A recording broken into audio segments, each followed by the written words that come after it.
everyone, and welcome back to Book Talking, where I help you find your next read. My name is Lauren, and this week we'll be taking a look at 5 great graphic novels for children. First up this week, we have Rutabaga the Adventure Chef by Eric Colossal. Rutabaga, or Roo, is a fantastic chef who carries a kitchen in a backpack, and he travels around foraging in the wild looking for new ingredients with his trusty sidekick, Pot. Roo and his new friends go on adventures and go up against dragons, cook delicious meals, and he even fights off a giant creature called a Carachnus. There are 4 chapters in this graphic novel, and it's a perfect choice for children because there are funny characters, lots of action and adventure, and of course, Roo cooks lots of delicious meals, so it is a great choice for young aspiring chefs. There are even 3 recipes to try out. If you are a fan of funny fantasy adventures and you like cartoony illustrations like Cucumber Quest by Gigi DG, give Rutabaga the Adventure Chef a try. Next up, we have Catstronauts Slapdash Science by Drew Brockington. The title says it all. This is a story of 4 catstronauts. Yes, that's right, cats in space. Waffles, Pom-Pom, Blanket, and Major are all on a new mission at the International Space Station.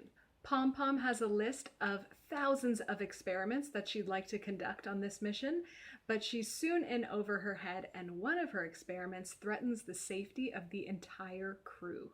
Meanwhile, back on Earth, the catstronauts' messages for help go unanswered as everyone seems to be otherwise occupied at mission control. This is a super fun story with lots of cat puns, and if you're looking for a sci-fi in-space graphic novel with lots of humor, or if you're a fan of the Hilo graphic novel series by Judd Winnick, check out Catstronauts Slapdash Science. Our 3rd graphic novel this week is Nat Enough by Maria Scriven. Natalie is excited to start middle school with her best friend Lily, but ever since Lily moved to a new neighborhood, she has been distant, and Natalie feels that Lily's being mean to her. In fact, when she thinks back on their friendship, was Lily ever nice to Natalie at all?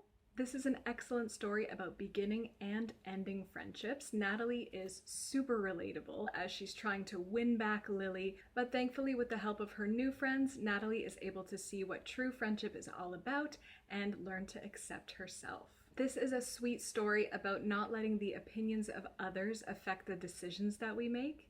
Natalie has excellent writing and drawing skills that she puts to use in this story, so if you know of a young reader who also likes to write and draw, this might be a good pick for them. For fans of graphic novels where characters are navigating school performances and friendships, like Click by Kayla Miller, this is Nat Enough.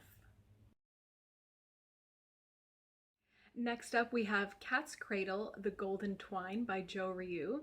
Suri is an orphan living in a traveling caravan who dreams of becoming a monster tamer. One day she bumps into a seemingly normal-looking boy and ends up with a golden ball of twine.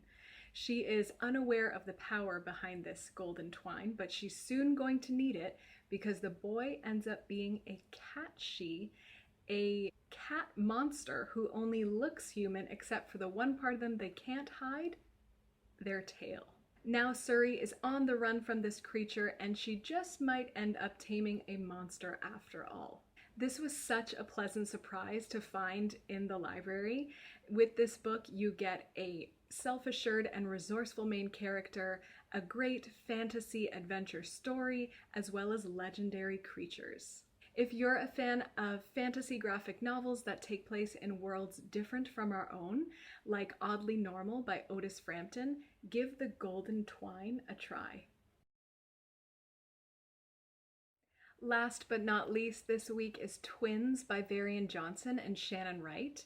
Francine and Maureen Carter are just starting grade 6. They are twins and they've done everything together up until now, except now Maureen and Francine have separate classes at school and Maureen notices that Francine is wearing different clothing, hanging out with new friends, she has new interests, and she's even doing something that's kept a secret after school. Maureen thinks this is a lot to handle, and slowly, as secrets are revealed, a rift grows between these two once inseparable sisters. Anger and hurt feelings end up making each twin make some questionable decisions, and they end up running against each other for 6th grade president. Will things ever go back to normal for these twins once the election is over? I really enjoyed this realistic story about sibling rivalry, developing your own sense of identity and self-confidence. For fans of realistic graphic novels about tweens navigating school, friendships, and family life, like those of Jerry Craft, the author of New Kid and Class Act, check out Twins.